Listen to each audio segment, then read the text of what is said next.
Props Roundtable. Whoa! This is wide receiver rank disputes here. Did running backs earlier. We're on wide receivers. I've been drinking. It's going to be fun. I have a stat of the day for you involving Cooper Kupp. Cooper Kupp. You like Cooper Kupp this year? No.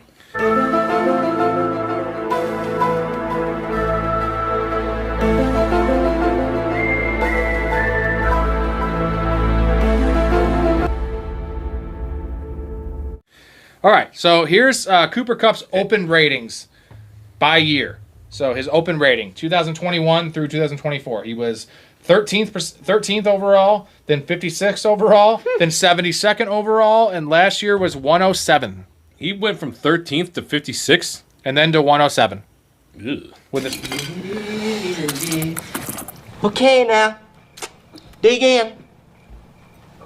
with a 72 mix in there. Ugh. That's a bad trend. Yeah, that's It's a not good. real. It's like if you were like investing in a stock, it's bad. No, I don't like him this year. That's really bad. Mostly because the Rams looked at him. He was Matthew Stafford's best friend, his breakfast buddy, and they're like, nah, we're good. You can go. You can go somewhere else now. Yeah, it's bad. So Yeah. we're off of him. He's done. Announcement. This is the 300th episode of the show. Hey! Do the math. I'm pretty sure it might be 301. It might be 299. Close enough. But 300th episode, and ironically, I've had 3 different guests for each of the 100th. I had Kappa. Yeah, I think about it is. Oh, Oh, oh my God. oh, sorry. Dude, that was good. Oh, Nice. I just sneezed. Wow. That was a- 100th episode! Abercrombie, I see the little sparkles you have there. Well, so Rascal and Flat, they both have a 200th was Nick O, and Story, you're on for the 300th. You're going to have the fantasy football counselor on for 400. I wish. And I've been on every show. That's an incredible I streak. make no money, but I love doing it. Love hanging out with my boys. And Kappa will be on next week. Can't wait. I do have one thing for you, per use. This is interesting. Erica's sitting right in there. Sorry, babe, but I got to do it. So she loves Joe Burrow. Loves Joe Burrow. So do I. And a little bit ago, she had a dream that Joe Burrow, she fucked Joe Burrow. Whoa. And he's a handsome guy, cool intense. guy. And he's young. She's 35. He's 28 or so. And just rich, attractive, 6'5". Very rich. Pretty awesome. And I was okay with it. And it's like, if it actually happened in real life, I think I'd be okay with it. And I'd be like, can you come over? Can we hang out? No problem. It's kind of chilly out, so I brought you a jacket. No thanks, I'll be fine. Please? Now, in the dream, did he have the blonde dyed hair, or was it his prior to? Which hair was it? You think that this happened a little bit ago? It was last Yeah. year. Yeah. I don't remember the hair. Well, that's because last night, this is what brought it up. She had a dream about Travis Kelce, and she hates Travis Kelce. And they're the same age. So Taylor Swift, watch out, all right? Yeah, Taylor Swift. Anyways, like, I'd be cool with it, where if it was the other way around, I was like, hey, babe, I had a dream about Jessica Alba, and we fucked. Like, she would never invite Jessica Alba over for dinner. That'd be rough. I would invite Joe Burrow over Yeah? and be like, hey, bro, can we have a threesome? What are you doing? Want to go out to the bar? Let's talk football. Come on the pod, Joe. Oh, I see. You bring him over there, then you tell somebody to go break into his house. Yes. You know, It happened, Jay. Yeah. 100%. Anyway, 300th episode brings back a lot of memories. Great day to talk football with my guy, Story. Indeed it is. And we are getting into wide receiver rank disputes. Are you excited for wide receivers? I am. This one's going to I be am. very juicy. Oh, it is? Very, Okay. very I juicy. would say we were more in lockstep on running backs than I expected we would be. So we did have our disputes. Obviously, go check that out when it comes up on the channel. But this one, you're saying there's going to be some juicy ones, huh? Yes. First one here, Drake London. I have it 6. By the way, this is full PPR ranks here. And we're going to be comparing with guys we like and also with Fantasy Pros ECR ranks. I have Drake London at 6. You have him at 10. Yep. Jesus, why do you hate Drake London? I don't. I knew that question was coming. I don't actually hate Drake London, but realistically, you look at the 9 guys that I have above him, given the opportunity, and they're like, here's a PPR, I'll take every single one of those guys. Like, Drake London is ECR wide receiver 9, by the way. I am at 6, so I'm way above consensus. You're one spot where's he below. going in the third? Second round. He's going he's the second round. mid-second, pick 16, pick 15, so early mid-second. Yeah. I mean, it's tough. Like, if every one of those 9 wide receivers is gone, then yeah, I would definitely take Drake London. I think he's got tremendous upside, but I don't think that he's got the upside that those other 9 guys have. You look at every one of those 9 guys, every one of those single 9 guys it has the opportunity to be top 5. And I do Drake think London has the opportunity to be top 1. Number 1. I don't think 100%. We don't know what Michael Penix is. We don't. He's way better than Kirk Cousins was last year. Okay. I don't disagree with that at all. 158 targets last year, 100 catches, 1,271 yards, and 9 touchdowns, including, I believe, second or third most red zone targets, end zone targets. That guy's a beast. You know what he is? You know what Drake London is? He is a PPR version of Mike Evans. You'd rather have Drake get what I'm London saying? than Nico Collins? No, I have Nico at 5. Okay. I'd rather have him than St. Brown and Puka. Okay, so Puka I can see the argument for, and that's mostly related. St. Brown is just very safe. I get that. But, like, Drake London had 100 catches last year, right?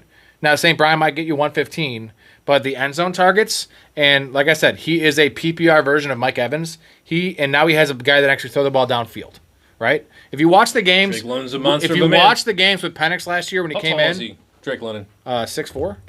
If you watch the games with Penix when he came in, he literally only had eyes for Drake I London. know, it was like a 30% opportunity. And their marriage in terms of like the play style, Drake London is a box out kind of guy, right? Position guy, but savvy and amazing hands. Drake London has a cannon. He has no touch. Drake London's the guy you just, guess what? He doesn't be open. He's just going to chuck the ball his way. I think that Drake London has a very good shot to lead the league in targets this year.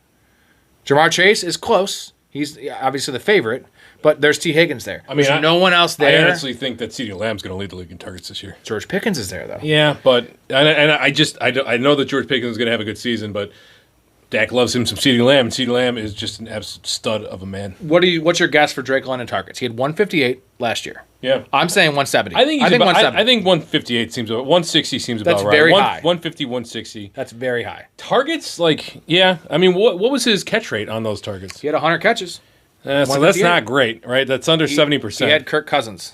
Yes, that's true. I see 170 catches, and I see this is upside wise, and I don't think more than 100 catches because it's gonna be more of a like farther downfield than what he had last year. But 1,500 yards and 15 touchdowns is not out of the realm of possibilities. 1,500 yards and Yes, 15 touchdowns. not 15 touchdowns? Dude, he had 9 last year. All right, who's more likely to get 15 touchdowns, Puka Nacua or Drake London? Drake London. No. Puka's never had more than 6 in a year. That's true. He's not really a red I mean, zone what are you guy, talking is he? about, dude? Drake He's London like- is Mike All right, Evans. forget the Puka one. St. Brown. That's like saying St. Julio- Brown. Yeah, St. Brown. Not St. Brown. Too many mouths to feed. Nico dude. Collins. Close. I like them both. Right. I think Drake London's a better player. Neighbors. Where do you have? You're gonna neighbors over him. I think Drake London's a better AJ player. Brown. If we assume that we're gonna get some regression Drake from London. the passing, you think he's got a better opportunity to get more touchdowns? Yeah, I don't think than Jalen AJ Hurts is Brown. going to throw more than 22. Now, Penix probably isn't going to throw much more, but he could throw 27. No world Jalen Hurts throwing 30 touchdowns, dude. I'm sorry. It just doesn't happen. Wait till Kyle Pitts catches like 12 touchdowns. I'm just saying, man, I love Drake London. I That's think fair. he's the perfect blend of I get floor it. and I upside, don't right? He's a floor dislike Drake play, London, and Yes, in you fact, do. Drake London was our guy last year. and he's my guy this year. But Chase, Lamb, and Jefferson are those guys. Neighbors has shown he's that guy. Brian Thomas has shown he's that guy. A.J. Brown has been that guy before. Love Nico Collins. Amon-Ra St. Brown is our perennial steady You have Eddie. Brian Thomas ahead of him, which is just a mistake. I do. It's a mistake. Did you look at Brian Thomas last year? Nobody gets off the line better than You Brian think Thomas. he's better player than Drake London? Better athlete, yes. Better player? At this stage of his career, I no. mean, yeah, he's going to only get better. Maybe. Drake London's still getting better, too. Nobody's better in press coverage than Brian Thomas. Who has better hands? Drake London. Who gets more red zone targets? Well, we don't know Who yet. has Trevor Lawrence playing quarterback? Who has a possible generation? Who's better, Michael Penix or Trevor Lawrence? Michael Penix? Oh, come Better on. arm. Okay. Yeah. Anyways, let's move on. That's a long conversation. Puka Nacua. I think it's a good one, though. Puka Nacua. Because you have to take your stand. I'm taking you have my to stand. you have to put a stand on Drake London. If you want to get him, you got to go up and get him. No, I don't have to, actually. Here's the thing. Oh, I'm sorry. No, the opposite. You can let it. Yeah, okay. The beauty thing is I have him at 6, but like I have St. Brown behind him. But if I have the 10th pick and I want to go wide receiver, I will take, and I play 20 leagues, I will take St. Brown at 10. And most likely, I will get Drake London at 15. You get what I'm saying? I'm not taking him at 10. If I do that enough, I'll get Drake London enough. I'll reach for him if I need to. That's fair. Wanda's trust here. Puka Nacua. You have it 9. I have it 8. Yeah. ECR is 5. Yeah. Now, this is a lot of things here. I had him higher, but the Stafford thing scares me. Devontae Adams thing scares me. Kyron's red zone usage scares me. The no touchdowns scare me. His health scares me. He was 4th in the league in first read percentage last year, and Devontae Adams was 5th. So now you're adding 2 guys in top 5 in first read percentage. That's going to take away some of Puka's value. Maybe, but Or Devontae's just going to fall off. Oh yeah, it's possible he's fallen off, and I'm not sure that. I mean, we're talking brand new team here, so Another risk though. So the Kyren red zone usage doesn't scare me. The no touchdown thing doesn't scare me because I think that will correct itself. Yeah, he could have 8. What scares me are the injury concerns, most notably Stafford. Yes, Puka has had his concerns. He plays like an absolute dump truck, like a bowling ball. He's out there going hard on every single. I wish he played like a Contrary to what the counselor says. I wish he played a little less. He is hard. not a wuss. I know. Right. It's the stupidest thing ever. Play heard. less like a wuss. Play more like a wuss, actually, Puka. Just a little. Just a little Don't bit. block so much. But- He's a fucking badass blocker too. Matthew Stafford loves. He zones in on one dude, and that was Puka last year. We saw with the opportunity share, and if Matthew Stafford, I was looking into this. He just had an epidural for a bulging disc. That's not a good word. Nope. That's the word you expect to hear with a 70-year-old man. If this flares up during the season and we lose 8 games out of Matthew Stafford, that is bad news for Puka Nacua. So this is not a indictment of the man, the talent, his athletics, his measurables, anything like that, what he's done in the league already. This is just risk rating built in. I have one thing I will say about the quarterback issue with Stafford, and I know it's not going to be great, but Jimmy G is there, and I know Jimmy G sucks. He did have an amazing But- throw today. Did you see that? He is better than most backups. Yeah. He can maintain the value for Puka Nacua, especially because he's not a downfield He's player. a top half backup. I'd say top 5, he could top probably, 7 backup, start on like 5 teams. Yeah, so it's not like the Tua situation in Miami where it's like Tua's gone and you can't even start Hill or Waddle. Like when you can't start Tyreek Hill because the backup quarterback when he still has juice left, that's bad. You can start Puka with Jimmy G. He'll just be more of a high-end wide receiver too. Right. Where that is nice insulated. The problem is baking in the fact that Matt Stafford's already hurt and 37 and has fallen apart. You got to take Puka way too early. high. Yeah, I know. And if he's nothing but a high-end wide receiver too. Want to trust, baby. Yeah. All right, next guy, Higgins, Tee Higgins. I have at 11. You have at 17. This is weird and tough for me because I'm not a Tee Higgins guy. He's a soft tissue monster, right? And for me, it's just like They should call him Mr. Hamstring. I had him at like 14. I had JSN and Wilson and Lad McConkey ahead of him. But thinking about it is I want to invest in good ecosystems, right? And JSN, not really a great ecosystem, right? It's rough. Wilson, not a good ecosystem. Lad McConkey, not an alpha, not in terms of like a big target getter. He's more of a floor play. Tyreek, question marks. Terry McLaurin, contract question marks. Like, I'm just going to take Tee Higgins. And now I'm going to just be taking running backs in this range. I'm going to take Chase Brown, JT, not Kyren, but like JT, maybe even Bucky Irving. I'm not big into Bucky Irving. Right. But like over Higgins, or I'll take Trey McBride. But in terms of wide receiver rankings, at 11, I know it seems gross to rank 2 in the top 10. Top 11. There's too much volatility in Tee Higgins for me get it. to take him where he's going. But isn't he easy money to have 10 touchdowns if you say So healthy? that's my problem. What did Joe Burrow throw last year? 41? Yeah. Okay. What if the defense is better than we think and he only throws 31? It's not going to be. I'm just not going saying. to be. What if it is? No, Joe and Burrow's out for blood, baby. Jamar Chase isn't not going to get his, right? Mike Gesicki's not going to get it. That's a joke. Yeah. But I have the concern there, and obviously we're beating around the bush, but the elephant in the room is Tee Higgins and his health concerns. I know. Right? You're taking a top 12 wide receiver. You are likely only going to get, at most, 14 games out of him. I get it. And he's at 15 in ECR, by the way. 15. The biggest thing that irks me more so than anything else in fantasy is when a dude thinks he's healthy and he goes out and he plays the first quarter and he can't come back in. Tee Higgins has done Waddle that and Higgins are repeatedly. 2 guys that do that all the time. Oh my God. It's so, like, you look at a guy like Julio Jones. I get it. Who, like, Calvin Johnson, too. yeah. So we do it. Those guys, like, they got those dogs in them. Tee Higgins, like, he probably thinks he can do it, but I don't want to take a 0 from my wide receiver 2 spot. Tee Higgins has literally had a soft tissue injury every year of his career. I should call him Mr. Soft Tissue. He should get a endorsement deal with like a toilet paper company. Yeah, there's no toilet paper in here. I usually check, but would you mind? I can't. I don't have it. I don't have a square to spare. I can't spare a square. Hey, Wait a minute. I know you. That's right, honey. And I know you. Go. Just like him over the other guys, just based on ecosystem and touchdown upside. And at PPR, I'm not about touchdowns. Give me the volume.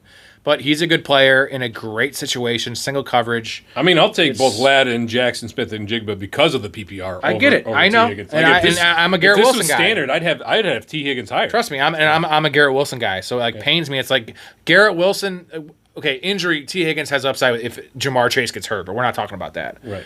Like Don't you put that evil on us. Garrett Wilson has much more upside than Tee Higgins. Like Garrett Wilson could, if Justin Fields plays well, he could get 180 targets this year. That's just it. You know what I'm saying? Like, Tee Higgins is never going to get more than 130. No range of outcomes that Tee Higgins gets 180. No, I feel like he's just safe bet to finish where he's at. Right. 14, 13. And there's some safety in that, which is funny. I'm saying it's safety to take Tee Higgins, who doesn't play all year. The guys, again, PPR, Ladd and Jackson Smith and Jigba. Garrett Wilson's right there, too.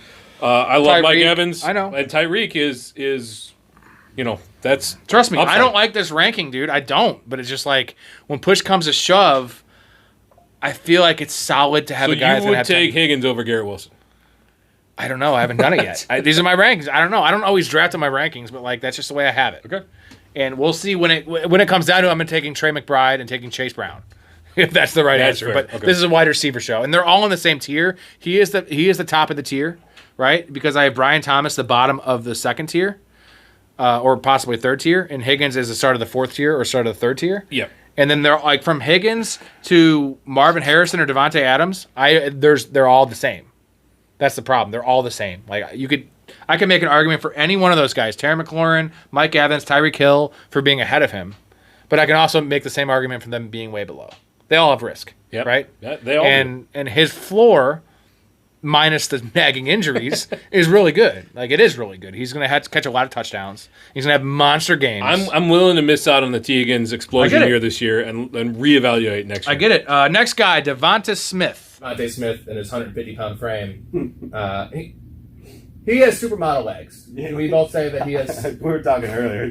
He looks like a teenage girl that's wearing her father's shoes. It's rough, man. And, I don't know how he walks. I just have... You have at 18. I have at 25. Okay. ECR on Devante Smith is 23. So I'm actually not that... You're closer. I'm not that off Devante Smith. You were way on Devante Smith. Yeah. This is very similar to the Tee Higgins thing. You got the second banana with an alpha in front of him, and they're both really good players. Yes. Right? But the Eagles had everything go right for them in terms of offensive efficiency last year. They were able to keep the ball on the ground. They were 30th in the league in pass rate over expected last year. If that comes down even a little bit, passing volume is going to go up. Jalen Hurts has shown he can be a very good, if not prolific, passer. He's a good passer. He is. Right? He's not a world beater, but he's a good passer. He's efficient. Saquon Barkley was outstanding, but there's zero opportunity for him to get 350 touches again. That's just not going to happen. So for me, this is I'm going to take the bounce back on the Eagles passing game, and this one's very specific though. Like if I get a steady Eddie as my wide receiver one, I'm very okay with Devonta Smith because I know that there's going to be. You want two steady Eddies then? You want two boring players? No, Devonta Smith is going to be up and down. I get that, but at the end of the day, he's a floor play. Game to game, he's not, but season long, he's a floor play. Okay. Well, you know what I'm saying? Yeah, but so game to game, he could have 2 touchdowns or he could go 2 for 32, right? So I'm okay with that if I have any of those top guys or even if I have a Drake London or Ladd McConkey. But if I take somebody who's got risk to them, Puka Nacua, Amon-Ra St. Brown, I do think has some risk to his profile there. Tyreek Hill, certainly. Then, yeah, Devonta Smith is probably off my board. It's a weird exercise because he does have, end of the season, you know what he's going to have, right? 85 catches, 1,100 yards, and 7 touchdowns. But it's the week-to-week volatility, which you're speaking to. I see him as a floor play. You're seeing him more as an upside play. Week to week to win your matchup. Right. Yeah, I guess we're saying the same thing. We're coming to the same different conclusions, but we're getting there the same way. Yeah. Where Tee Higgins is kind of the opposite. Where when he's playing, he's going to be good. Points per game, he's going to be good. It's just you don't know when he's playing. Right. If I get 8 games out of my wide receiver 2, that's going to really put a ding in my season. He just doesn't seem sexy to me. I have Pickens over him. I have Rice over him. I have Jamison Williams over him. DK over him. DJ Moore over him. Like, give me the number one in those offenses. Yeah, the problem with Rice is I really looked at some of the legal precedent behind it, and I was way 8 games. I was way off. I thought 4, and I'm thinking now closer to 8. I don't think so. It's the Chiefs 2. That's true. I think it's going to be 3. It's called 6. Give it. No, they're going to just do what Addison did. Addison was the difference is Addison was his second offense. Not as big of an offense, but he was driving 140 the year prior. This also isn't a law show. Next guy. Yeah, dun, dun, dun, dun, dun, dun. DJ Moore. I have it 20. You have it 29. DJ Moore. ECR is 19, so I'm actually below consensus on DJ Moore. Why the fuck do you hate DJ Moore this much? I think that ranking, this ECR, is outrageous. All he does is have 1,000 yards every year. He had 90 catches. fewer than 1,000 yards last year. He had 91 catches. He had a career high in catches and under 1,000 yards last year. 98 catches, though. Yeah, but 96 the year under before? 1,000 yards. That efficiency is whack. Yeah. I'm gonna hold back most of my thoughts on DJ Moore for the Fade Show coming up, so stick around. Well, don't give me all your fades. I know. We just I'll give you the reason why I love DJ Moore. Okay. Is creativity-wise with Ben Johnson. And the running back questions we have there. We've seen DJ Moore be deployed out of the backfield. He can do that. A mini Debo Samuel role, if you will. He's great with the ball in his hands. No argument. So who's to say he doesn't get 3 or 4 schemed-up touches a game? You know, they've been doing that in terms of wide receiver screens the last couple of years that are just like god-awful, but better design plays. You ever see a team run the same terrible bubble screen 2 plays in a row? Because the Bears did that last year. I love, again, 98 and 96 catches in those 2 offenses. Yeah, but there's more target competition. We have to assume that Roma Dunze is going to take a step forward. You think DJ Moore's a good player? I do think he's a good player. He's a very good player. I think he's a very good player, but I don't think he's enough to overcome either this system or the talent that Ben Johnson has put around him. DJ Moore also showed at times, and this is the last thing I'm going to say because I'm going to hold back the rest of my thoughts, but he showed at times that he was really checked out. And that's very subjective. I get that, but why am I going to take DJ Moore as my wide receiver 2 when a guy who could mentally check out for the season? Where do you have Roma Dunze? Romeo Dunze. 37. 37. I have him 38. All right, so we're So pretty you're not really lockstep on, and Roma Dunze is 37. So, yeah, I love the opportunity to invest in an ascending offense. I know it's an ascending offense. There's a chance it is. There's a good chance it is. I know you can say that about every team. I think there's a better chance that the Jaguars have a better offense than the Bears this year. Maybe. I don't know. I don't even think I'm that high on. Clearly, I'm not. I'm actually one spot below. Right. You're just way off. I'm way off DJ Moore, but I'm not off of the Bears entirely, other than the running backs and DJ Moore and Colston Loeffler. All right, you want to get a little positive here? Yes. I'm gonna turn this on. Hey, Wand of Trust. We have George Pickens. George Pickens is actually all the way up to ECR wide receiver 30. Okay. He was like 35 or 37 early in the best ball year, which was just insane. So he's moving up ranks. Okay. Still, we both have him at wide receiver 24. Yeah. Wand of Trust it. That's huge. If you tune into the Hot Takes episode that just dropped today, I had him leading the league in touchdowns for my Hot Takes. We love the Cowboys offense. We love George Pickens. He took a big step up last year in terms of metrics. Yeah. I don't know if you watched. Did you watch Matt Harmon at all? The reception perception guy? Matt Harmon's probably the best in the business, man, and he knows his stuff. He's really about – if he's about a guy, I'm about a guy. I was already about George Pickens. He's a very, very divisive player. He's a knucklehead. He's been a bum in terms of, like, antics, right, and, like, effort and stuff like that. But not a team guy. And he's going to the Cowboys, which is kind of scary. But contract year. The Cowboys, I don't care about that. But the Cowboys love a project. I know. But, right? but dude, contract year matters. I don't care. You don't think he wants to get paid? We cannot get in the mind of these guys. Like, well, you think he's that much of an idiot? If he does what he did last year, not blocking and fighting, like he's not going to get paid. If he has a 13 touchdown, 1,200 yard year, Jerry will probably pay him, which is funny, but he's going to get paid. I don't care about that. I care about the incredible catches that this guy can make. The measurables, the metrics are out of control. Now, I was huge on George Pickens last year. I thought this was his year. Me too. It was a bad situation. It was a bad situation. I was way high on him. I was wrong. But this is a good situation. He's your low-end RB or wide receiver 2, high-end 3, a team that is going to have offensive line problems. Their offensive line is going to take a step back this year. Their running game is virtually non-existent. Dak is a perennial. He's not a stud, but he is your game manager plus. And he loves CeeDee Lamb, but if the passing game is what it has been in the past, the wide receiver 2 role is valuable there.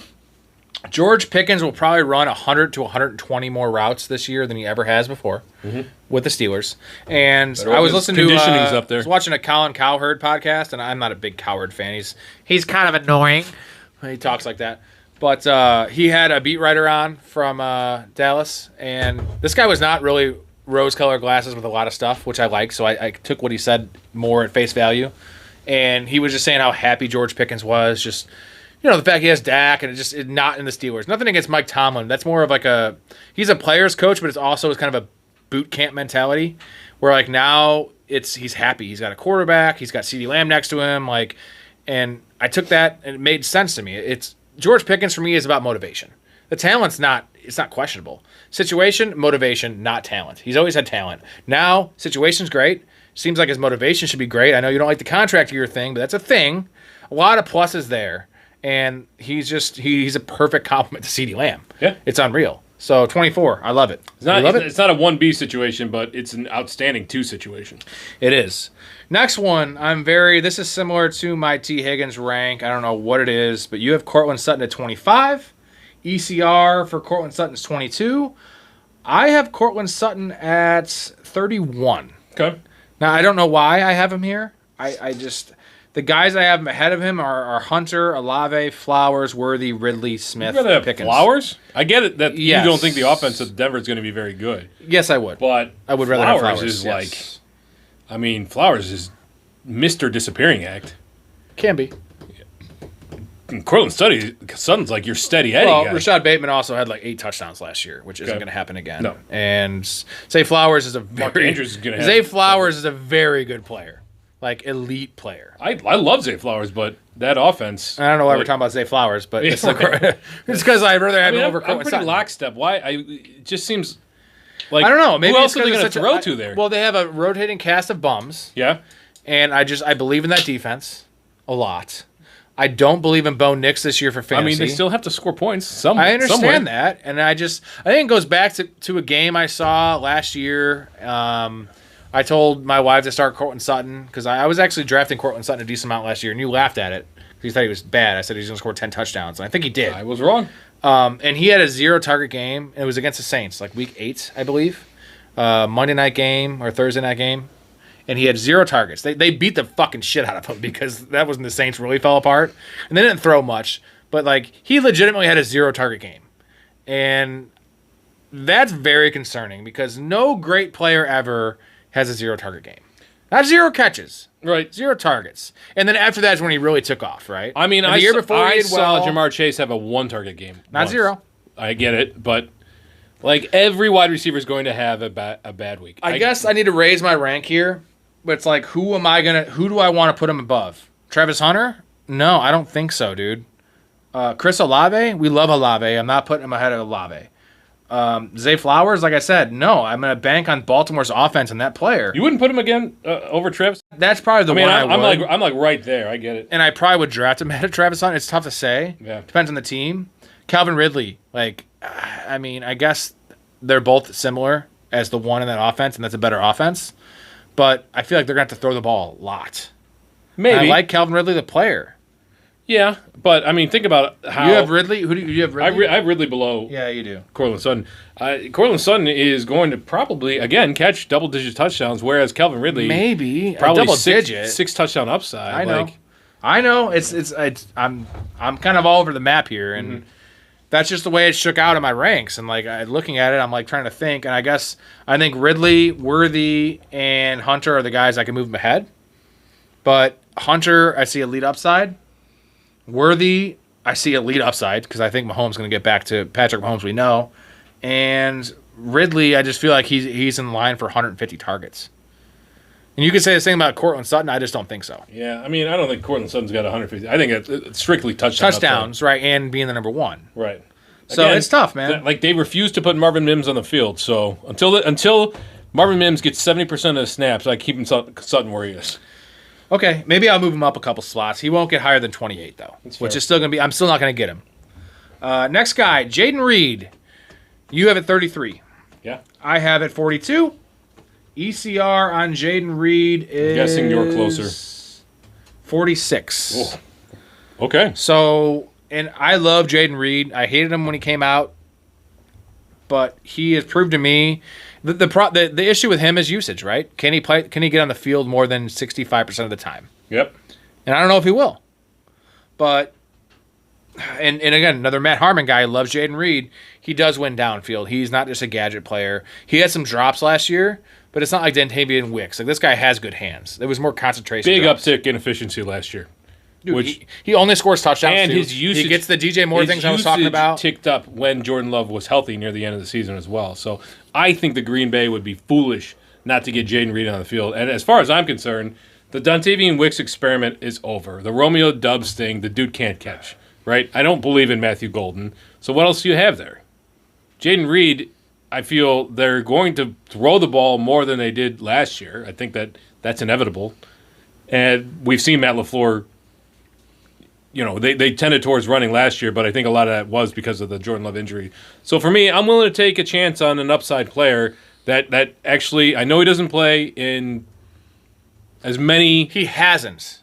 Now, hopefully, they fucking get their head right and play him in 2 wide receiver sets. That's what I'm please. That's what I'm talking about. Can they do it? Like, who else? Why are they playing Matthew Golden? I get why they're playing Christian Watson. Well, why Christian Watson won't be there. But like, till why they week were 11. playing Christian Watson over Right. him? But like, why are they playing Romeo Dubs over him? I don't know. They wanted to make Dubs a thing. It's not a thing. So He's Jayden good. Reed, He's fine. Yeah. Dubs is fine. They're all fine. The point is they're all fine. The one guy that's not fine, that's better than fine, is Jayden Reed.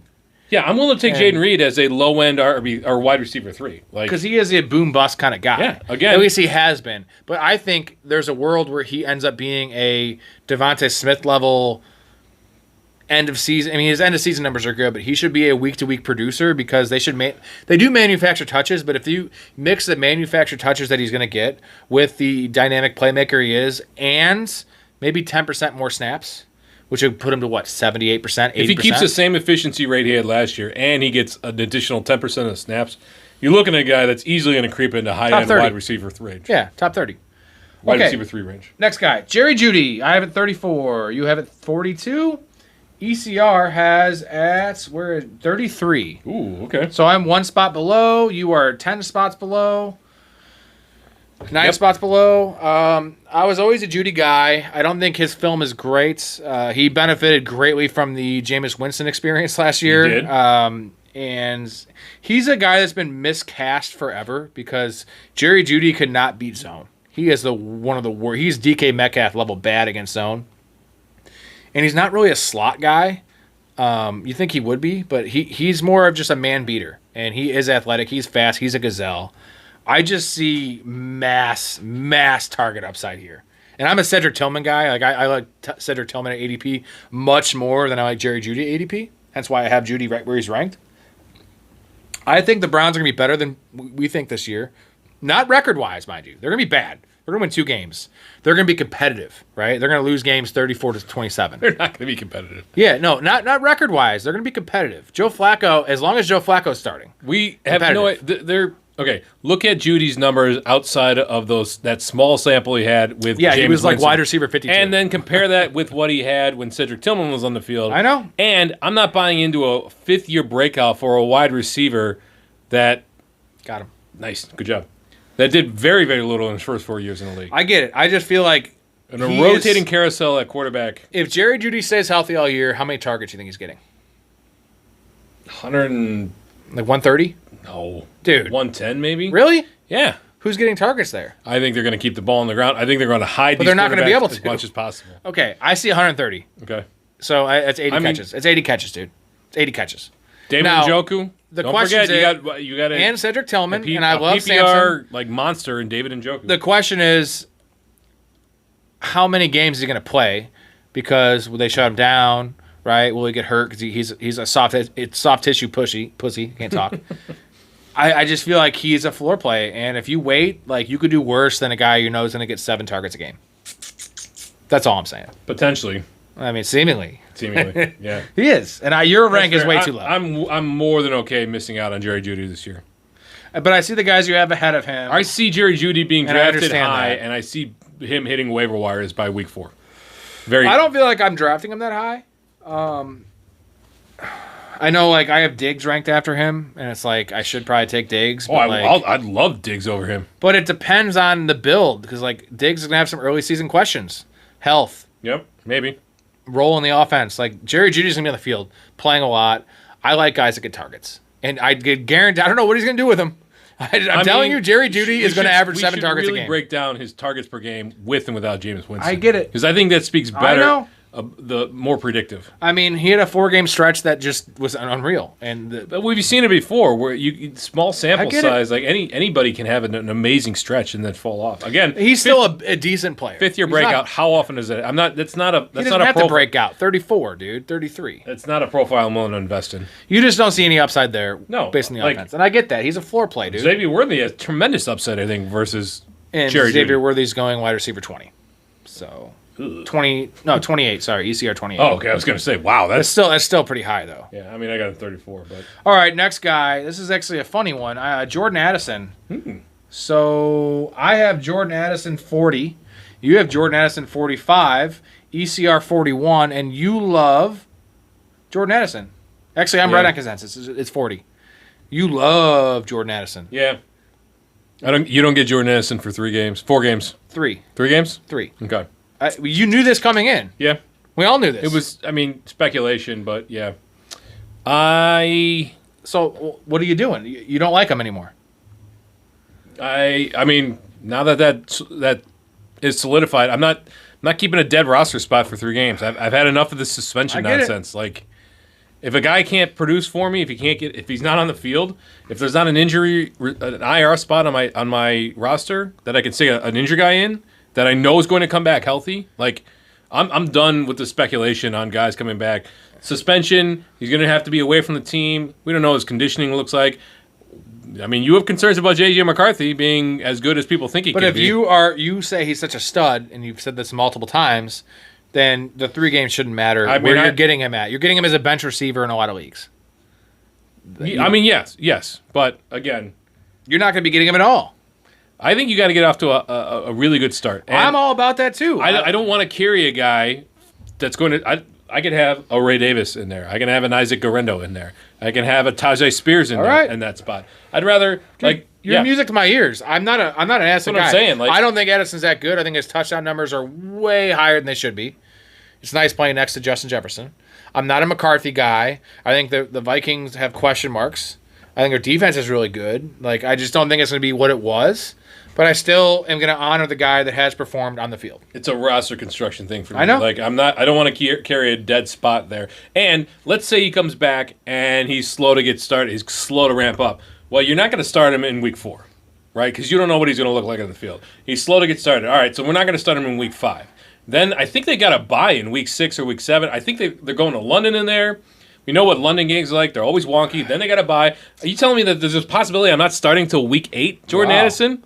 He did a deep dive. Yeah, right. See, that's why I love story. Yeah, I'm just talking about this guy. He always is enlightening me, and I'm enlightened. Can you imagine if you didn't draft Isaac Guerrero? You're like, Isaac Guerrero versus Addison. I got to keep Addison, and then Isaac Guerrero pops off in week 5.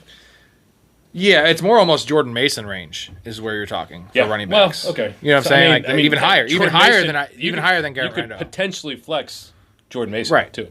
All right, last guy here. I'm bringing it out. Wanda Trust. Hey, Wanda Trust. Keon Coleman, which is actually funny because I'm the biggest Keon Coleman guy around. I went back and looked over things after one of our episodes. I'm kind of off Shakir a little bit, and I'm on ankle injury doesn't help Shakir either, obviously. But I still have Shakir slightly ahead. But yeah, Coleman up there. I don't. What's his ECR? His ECR is 54. All right, so I am at 45, and you are at 41. Yeah. Wow. So you want Keon Coleman over Jordan Addison? Well, Jordan Addison, yeah, right off the bat. Saying, like, look at you, man. I'm very proud of you. You want him over Jerry Jeudy. Yeah. Oh yeah. Easily. I get the upside case with tied with Josh Allen. I understand that. And trust me, I am a Keon Coleman guy. I have 9 spots ahead of consensus. Right. You're even higher than me. That's music to my ears, though. You're getting a wide receiver who had flashes in his rookie year, who has the opportunity to break out, is tied to the best quarterback in the league, on potentially the best offense in the league, and there's a bunch of scrubs around it. No offense to Khalil Shakir. I still would take that one is probably a roster construction thing. If I want to study Eddie, Shakir's the guy. It's a bunch of guys, not a Right. bunch of scrubs. No, you're right. Eli Moore's solid. They have some guys. Yes. Some guys. Dawson Knox. I forgot Elijah Moore. Kincaid. Kincaid's okay. Who's Fine. the other little guy that's just like Eli Moore? The guy from Washington, the little scat back. Oh yeah, Curtis Samuel. Yeah. They got all like those guys aren't. They only have one guy, and they have Josh Palmer. Kappa loves Josh Palmer. Josh Palmer. I'm saying, but besides that, You want to talk about just a guy? that's the only worry to me with Keon Coleman is that they're just like Josh Palmer's playing all the snaps. And I mean, it kind Coleman of has feels to- like Green Bay Light, right? Where Keon Coleman Yeah. is not going to play 100% of the snaps or even 80% of the snaps, Yeah. probably. But Josh Palmer's not a red zone guy, No. right? Keon Coleman is a jump ball guy, and here's the biggest Keon argument Coleman I have is for Keon Coleman an explosive Yes. downfield Yes. threat. is that if you realize they had the pick to take Ladd McConkey last year, they traded down, and so clearly they were targeting Coleman because they could have just taken Coleman there, but they figured he'd fall because he was supposed to be a mid-second round guy, and they got him the first or second pick of the second round. But they had Ladd McConkey. They could have taken. Now they already had slot receivers, but like that really hurts if Keon Coleman does not become a thing. So, and they're not a team that's going to make him a thing because they're win now mode. And if he can't play, he can't play. I think he can play. You think he can play. And he's what they need, right? Like, Diggs was their alpha, but he was more of a slot alpha, a Y guy. This is an X, right? That can play some Y and some slot. This is an X. And this is a red zone guy. I think, I don't know the profiles as a true X, but they are going to move him around the formation quite a bit. So More than anyone else they have, though. yeah. Well, okay, yeah. It's definitely that. Like, Palmer a little bit. Palmer's okay. Like, Shakir is a perennial wide receiver, too. And he's a steady Eddie. I'm more than happy to take And Shakir has a lot of the Jayden Reed vibes in terms of Jayden Reed vibes where he doesn't play in 2 wide receiver sets. I'm more than okay taking Shakir, flexing him if necessary. He's a wide receiver 3 on occasion, but Coleman's got the upside here, and especially if they move him in and out of the slot, get him into formations, maybe they'll be smart and maybe give him an end around or 2. We don't know. Yeah, he can play. All right, buddy. All right. And it's been a complete joy.